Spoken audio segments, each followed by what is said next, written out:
저희 교회 표가 영성 충만한 교회 이렇게 되겠습니다. 그래서 영성에 대한 말씀을 듣고 있습니다.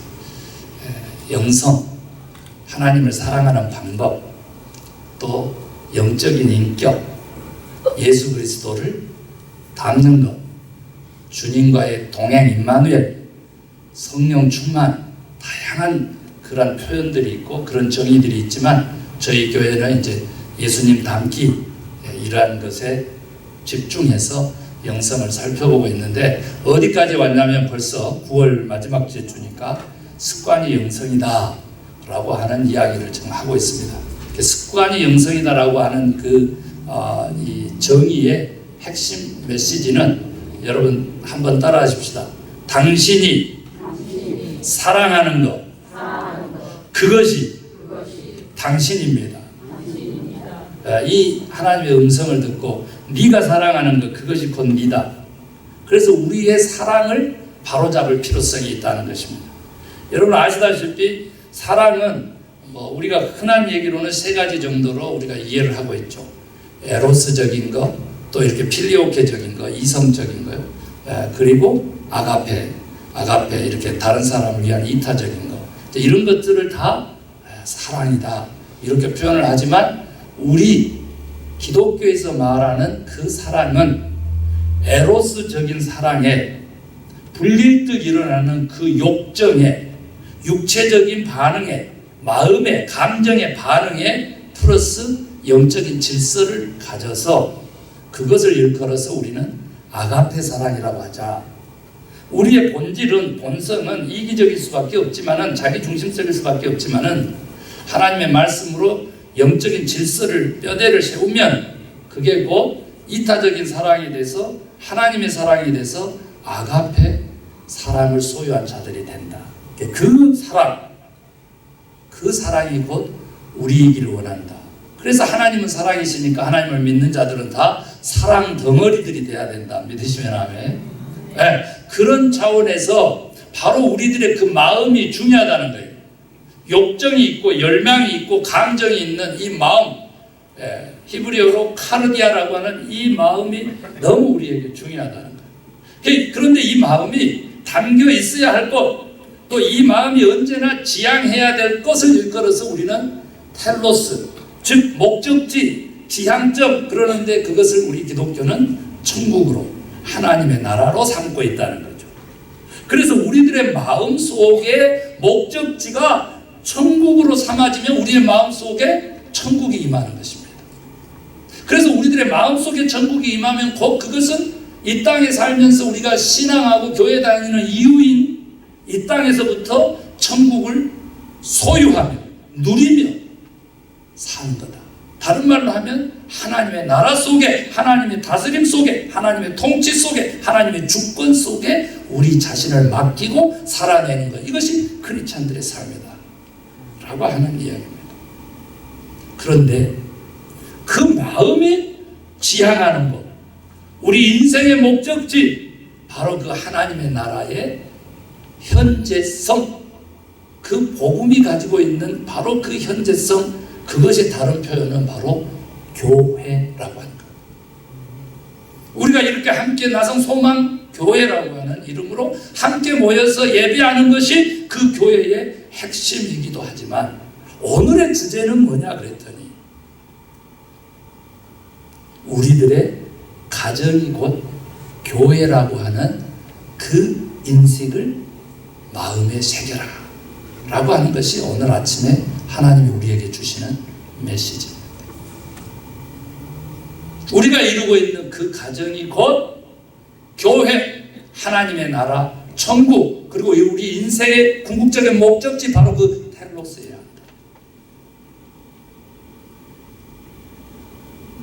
여러분, 미국에서의 제가 막 유학 와가지고요, 대학원 마치고 박사과정 풀로로 가서 가정사역을 배우는데 그 첫 번째 명제가 뭐냐 그러면, 교회도 사회도 국가도 가정만큼입니다 라고 하는 그 정의에 의해서 가정사역을 교육하는 교육을 받았습니다.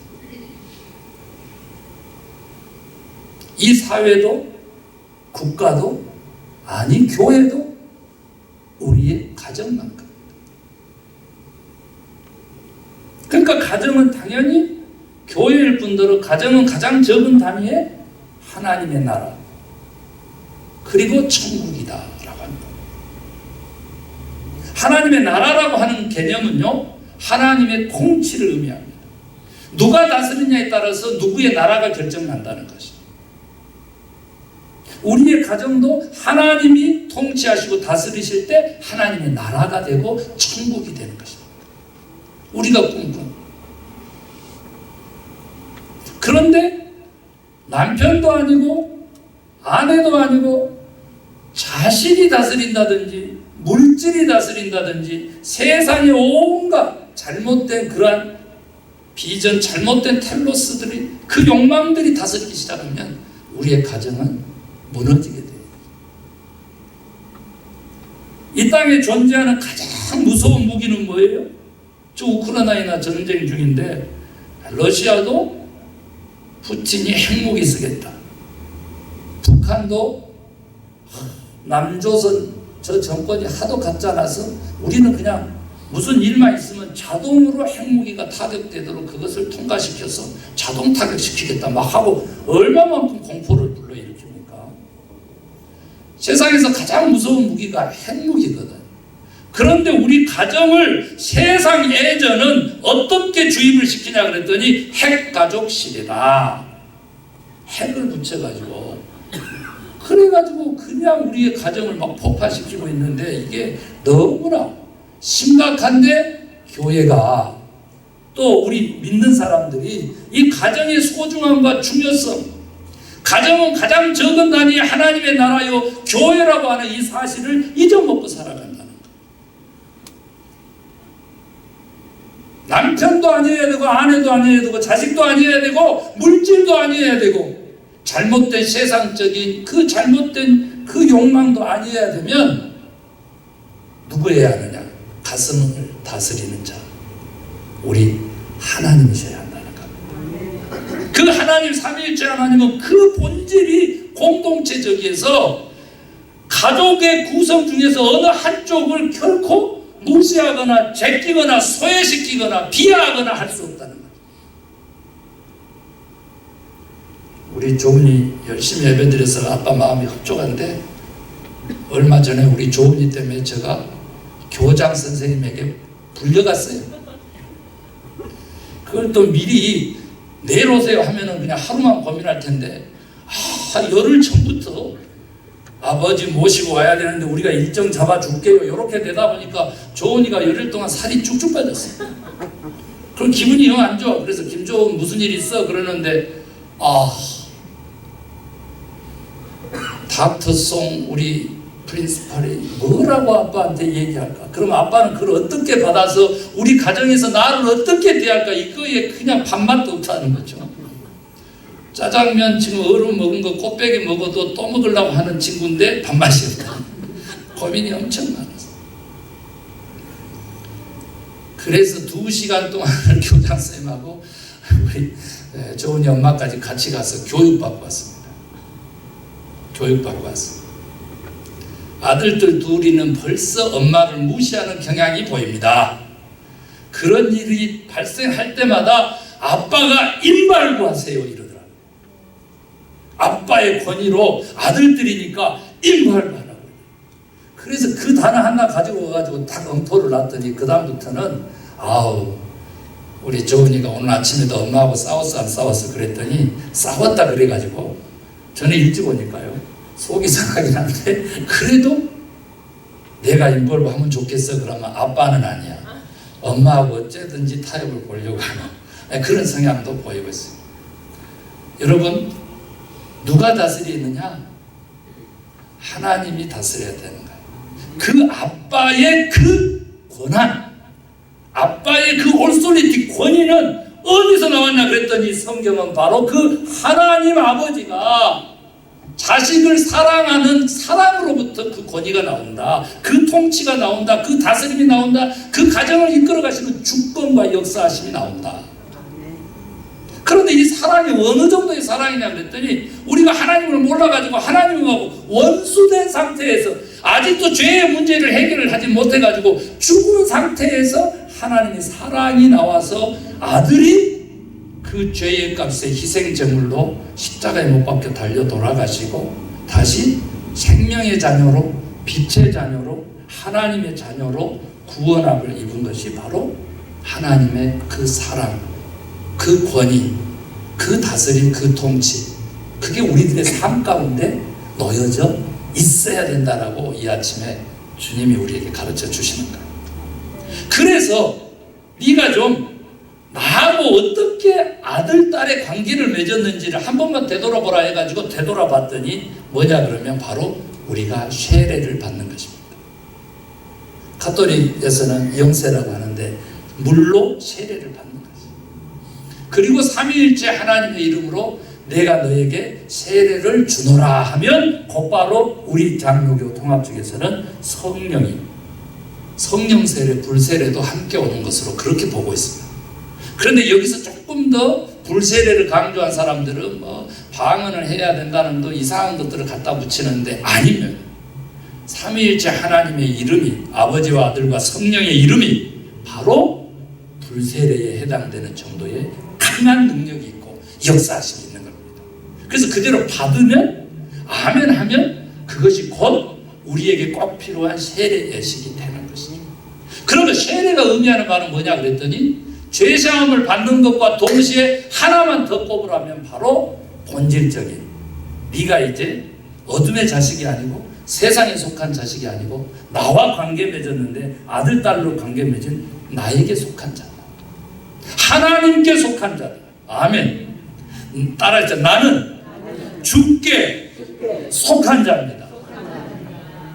여러분 이번에 영국 여왕 죽었잖아요. 누가 바톤 받았어요? 누가 바톤 받았어요? 엘리자베스 여왕의 아들이 찰스 3세가 바톤 받았어요. 엘리자베스가 여왕이 됐으니까 찰스 3세를 낳으려고 그러면 당연히 다른 왕족의 피가 아닌 다른 남자의 피가 섞였겠죠. 그럼에도 불구하고 그 왕의 가족에 속했다고 하는 그 속함에 의해서 다시 영국의 왕권을 지었습니다. 그런데 이 양반도 보니까 첫 사인하는데 만년필 가지고 확 짜증을 막 내면서 확 치워버리더니 그 다음에 망년필 그 케이스까지도 요거 치우라고 막 이렇게 카메라가 돌고 있는데도 지 마음대로 승질해버리더라고요. 영국 사람들은요 지금 현재 찰스 3세 영국의 국왕으로 즉위한 그 사람의 부인도 생각하는데 둘째 부인이죠. 첫째 부인은 누군지 아시죠? 다이애나. 벤츠를 타고 갔는데도 그 안에서 터널 안에서 아무도 모르는 곳에서 보지 못한 곳에서 죽었죠.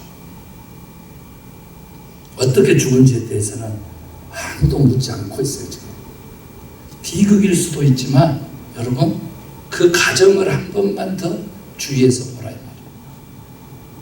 그런 아픔이 있어도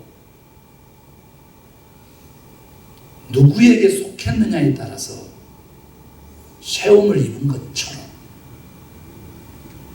우리 그리스도인들은 세상에서 온갖 어려움을 겪고 아픔을 겪어도 하나님께 속했기 때문에 오늘 내가 천국을 누리면서 살고 하늘나라에 속한 백성으로서 영원한 세계에서도 그와 함께 더불어 사는 사람들이 되었다.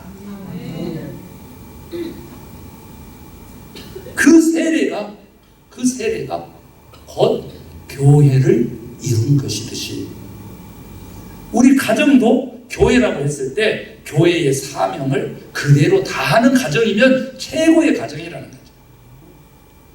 신혼 부부잖아요. 신혼여행 왔잖아요. 그런데 그 첫날 또 미국 땅 바쁜 첫날에 또 이렇게 예배를 드리고 있지 않습니까? 저 큰 봉투 안에 든 것은 이겁니다. 네, 이거예요. 뭐가 그렇게 들었냐 하면서 그랬을 텐데 부부 생활에 십계명이 들어있죠. 제가 부부생활의 십계명 이거 얼마 전에 제가 한 달 보름여 전에 8월 14일? 예, 14일 제가 주례도 샀죠. 그때 들려드렸던 부부 십계명하고 버전이 약간 다르긴 한데 신혼부부를 위해서 제가 준비를 했다? 아니죠. 우리 온 크리스찬들의 이 땅에 존재하는 크리스찬들의 모든 가정을 위해서 부부 생활 십계명을 준비를 했어요. 그 전에 하나님은 교회란 어떤 것인가, 무엇인가라고 하는 것을 들려주기 원해요. 교회가 무엇인지 알려면 첫 번째 철학적으로, 신학적으로, 조직신학적으로 오케이? 교회에 3요소가 있다는 겁니다. 하나님이 존재하시죠.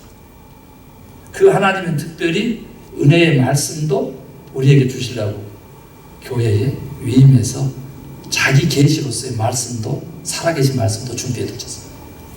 3요소니까. 두 번째는 어떤 요소냐 그랬더니 그 하나님의 말씀을, 그 하나님을 믿는 성도님들이 또한 있어야만 된다. 교회는. 그래서 교회론자들은 성경에 나온 대로 교회 곧 성도는, 그래서 우리 믿는 사람들이 곧 교회다. 그래서 따라하십시다. I am church. 그렇습니다. 나가 교회다. 나가 교회다. 나는 누구냐? 교회다. 이 얘기를 하는 거죠. 그러면 3요소 세 번째는 뭡니까 그랬더니 누가 있어야 되겠어요? 하나님의 말씀을 성도님들하고 잘 소통시키고 하나님과 성도님들의 그 관계를 잘 풍성하게 평안하게 해줘야 되는 목회자가 필요하다. 그렇게 교회의 3요소를 얘기하고, 그렇게 교회의 3요소만 갖췄다고 해서 교회냐? 아니라는 거죠. 교회에는 존재 이유와 목적이 있다. 우리도 이 땅에 보내진 존재 이유와 목적이 있는 것처럼, 또 결혼시킨 이유와 목적이 있는 것처럼 그 교회의 목적이 있다는 거죠. 저는 한 달 보름 전이니까요, 그때 주례를 할 때도 똑같은 얘기를 했습니다. 오늘 신혼부부에게도 주례사는 하지만 하나님이 들려주신 똑같은 얘기는 뭐냐면, 당신들이 가정을 이룬 것은 당신들의 가정만을 위한 것이 결코 아니고 당신들만을 위한 것이 아니다. 당신의 가정을 통해서 또 다른 가정이 섬김받기를 원해서 하나님이 가정을 이루어 주셨다. 그 또 다른 가정이 내 자녀들의 가정이 될 수도 있고, 내 형제들의 가정이 될 수 있고, 내 부모 가정이 될 수도 있고, 아니 전체 가정이 될 수 있고, 아니면 교회 내에 나의 도움을 필요하는 또 다른 가정일 수 있다. 여기서 드러나지 않지만은 갈등하고 고민하며 아파하는 그 가정의 롤 모델로 사랑이 넘치고 친근하고 불통이 없고 소통함으로 언제나 만족하고 행복한 기쁨이 넘치는 그 롤 모델의 가정으로 나의 가정을 허락하실 수도 있다. 이와 같이 가정을 이루신 하나님의 목적이 있듯이 교회를 만드신 하나님의 목적입니다. 첫 번째가 뭐냐 그랬더니 예배하는 것입니다. 누구를 예배하게 하세요? 하나님을 예배하는 것입니다. 두 번째는 뭐예요? 하나님의 자녀로서 충분한 교육을 받는 것입니다.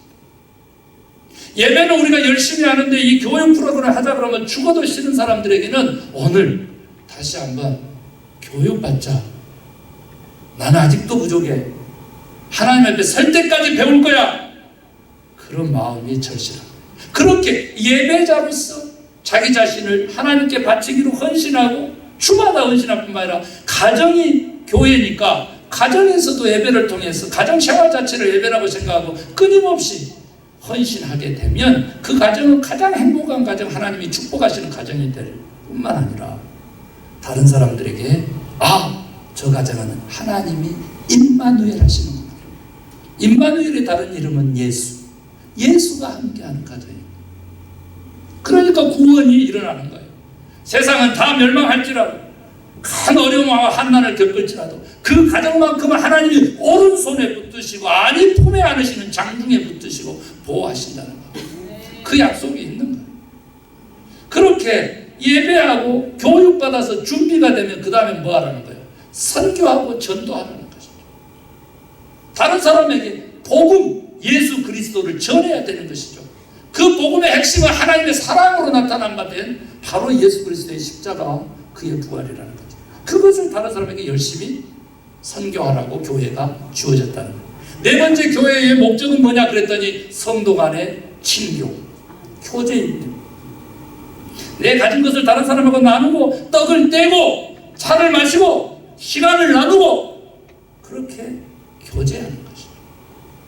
우리 교회에서 부족한 것은 주일날 예배 한 번 1시간 이것 갖고는 안 되겠다 라고 하는 것입니다. 그래서 저는 오늘 광고는 못했습니다만 주보에 실어놓은 게 더 우리 교육자들끼리 다음 주에는 특별 미팅을 해서 더 무르익은 다음에 제가 광고를 하겠는데요.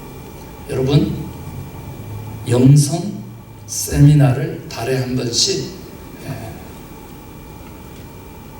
밖에 사람들, 우리 교인들이 섬기면서 그 세미나를 열려고 합니다. 그 교육이라고 생각하면 여러분 달려들어서 서로 합력하는, 그래서 선을 이루는 그런 놀라운 역사도 있어지기를 소망합니다. 교제. 그 다음에 5번째 목적이 뭐예요? 그것은 바로 봉사입니다. 섬김이라는 것이죠. 이것이 핵심이거든요. 이것이. 우리에게 가정을 허락한 것은 또 다른 가정을 섬기라고 허락받았다는 거예요.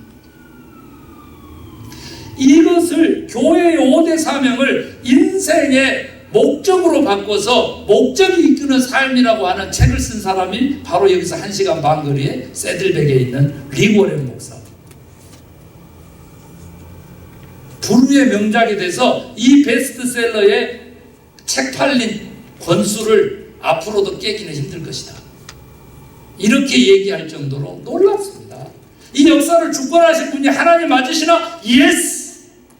하나님 맞으시는 것을 이렇게 그 목사님을 통해 가지고 최고의 영성가라고 일컬어질 정도로 책 한 권으로 믿지 않는 사람들의 모든 가정에까지 교회의 목적들이 샅샅이 전달했다는 거죠.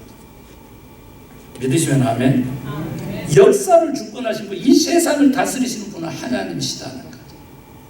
세상의 예전이 아무리 화려하고 아무리 우리를 유혹해도 이 원칙은 변하지 않는다. 그런데 우리 교회는 교회의 5대 사명뿐만 아니라 한 가지 더 사역을 꼽고 있는데 그것은 바로 자연밥상 우리 전심 도시락을 그렇게 준비하듯이 뭘까요? 치유의 사역이라는 거예요. 그런데 여기에는 왜 리거를 목사는 5개만 했고 그렇게 해서 인생 전체를 교회로, 사람을 교회로 보면서 이렇게 역사의 주권자가 하나님 것을 드러냈으면 됐지 김 목사는 뭘 플러스 하냐 해야 되는 것입니다. 상처가 너무 많다. 이 세상은 너무나 강하고 우리 그리스도인들은 너무나 빈약하고 약한 것처럼 보인다. 저 병원에다가 신체적인, 육체적인 치유를 맡길 것이 아니라 영적인 치유뿐만 아니라 육체적인 치유까지도 교회가 다시 붙들고 씨름해야 한다. 그런데 그것은 의술로서가 아니라 우리들의 식생활을 통해서 치유의 길을 가라 이렇게 가르쳐 주셨다. 하나님이 누구에게? 나성소망교회에게. 아멘. 믿으시면 아멘.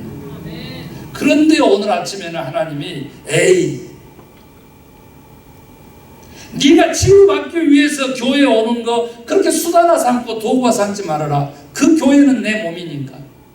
하나님은 그러면 치유사역은 무엇입니까? 그랬더니 나성소망교회를 통해서 이 땅의 모든 교회를 통해서 이 세상을 치유하거라. 이 세상은 내가 만든 세상이니까. 내가 이처럼 사랑했는데 내 아들 내어 죽이기까지 사랑한 세상이니까.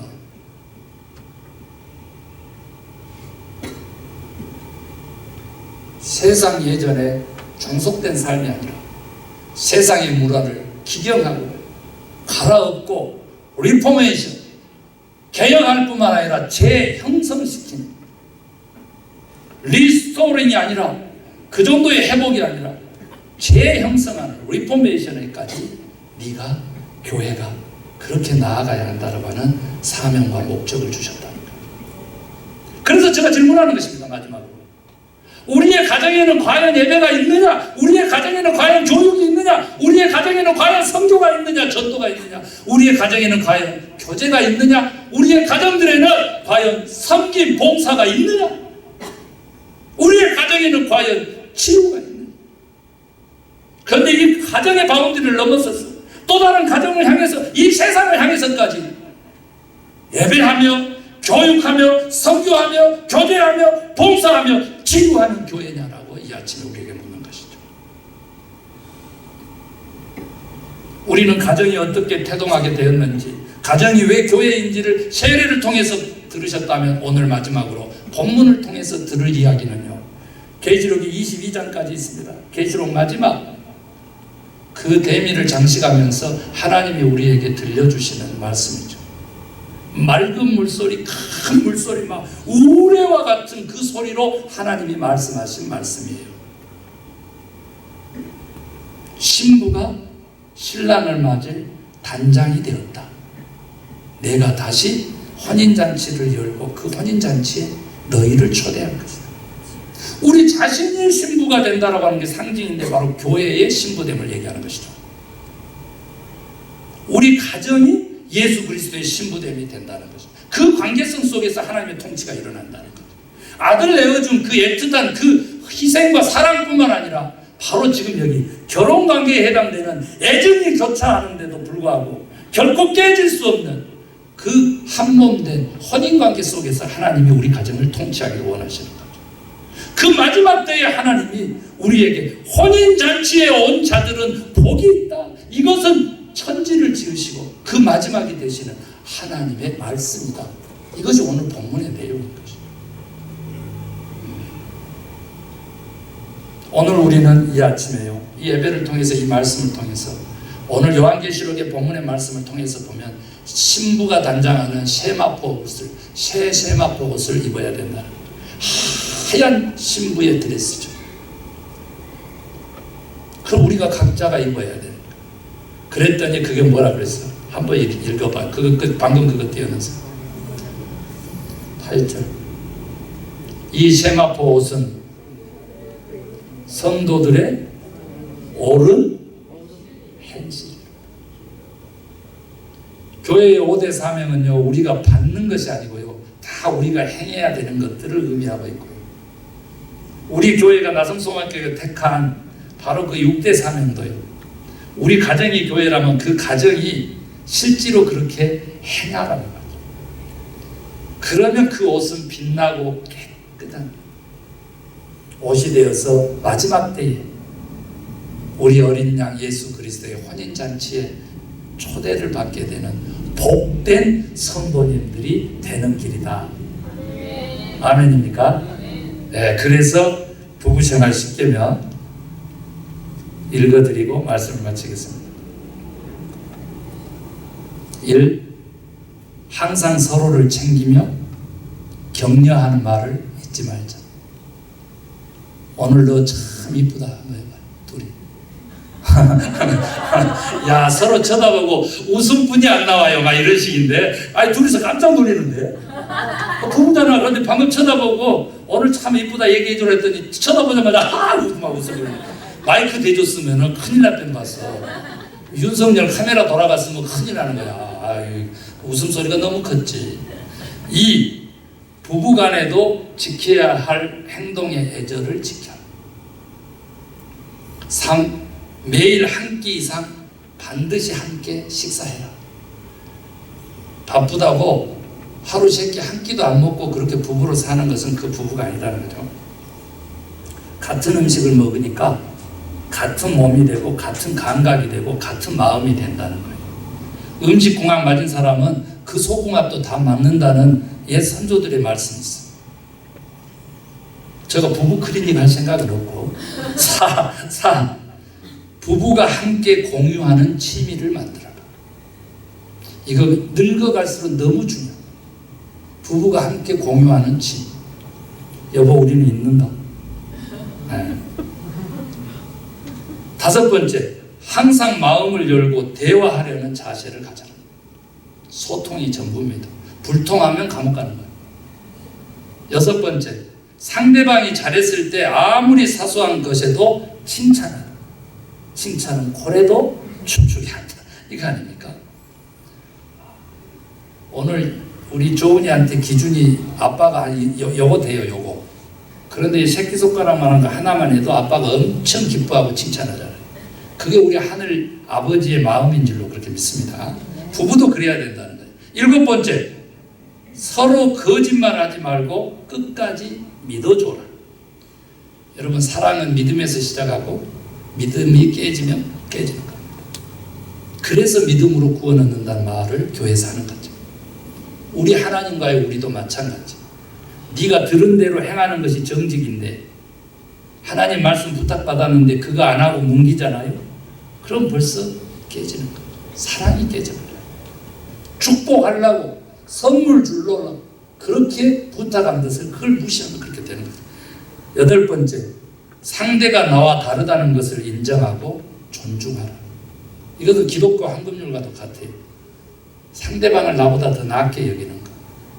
그리고 적어도 미니멈 대접받고자 하는 대로는 행하는 것. 대접하는 것. 9번째, 스킨십과 사랑한다는 표현을 자주 해라. 저는 오늘 교회 오는데 사모가 이렇게 누워가지고 몸을 펴고 있는데 거기에다가 이 두꺼운 입술을 한번 쫙 뽀뽀를 하고 나왔어요. 이건 팩트입니다. 스킨십이 꼭 필요하다는 거죠. 제가 우리 교회 권사님 양팔 벌려서 우리는 허그 한번 합시다. 요렇게라도 꼭 그렇게 스킨십을 하려고 그러죠. 하라는 데서 하는 거예요. 가족이니까. 사랑한다는 표현을 자주 하라는 거죠. 거기 손 좀 잡아봐. 뭐 그렇게 자기 두 손만 모으고 그러고 있어요. 그렇지, 손 좀 잡고 그러면서 표현을, 사랑한다는 표현을 하라는가? 사랑합니다. 그렇지. 크게 하네. 이거 지금 결혼 예식장도 아닌데 엄청 크게 하는데 아주 모범적인 예배자예요. 마지막, 이게 중요한데 결혼 기념일과 생일은 절대 잊지 말아라. 생일 그냥 넘어가면은 사실은 괜찮다고 하지만 속상한 거죠. 속상해. 좋아가지고 뒤에 권사님들 두 분 그만 좀 사랑하세요. 깜짝 놀랐어요 지금. 그렇게 사랑스러워가지고. 옆 사람 보면서 사랑합니다 한번 하시기 바랍니다. 네, 기도하겠습니다.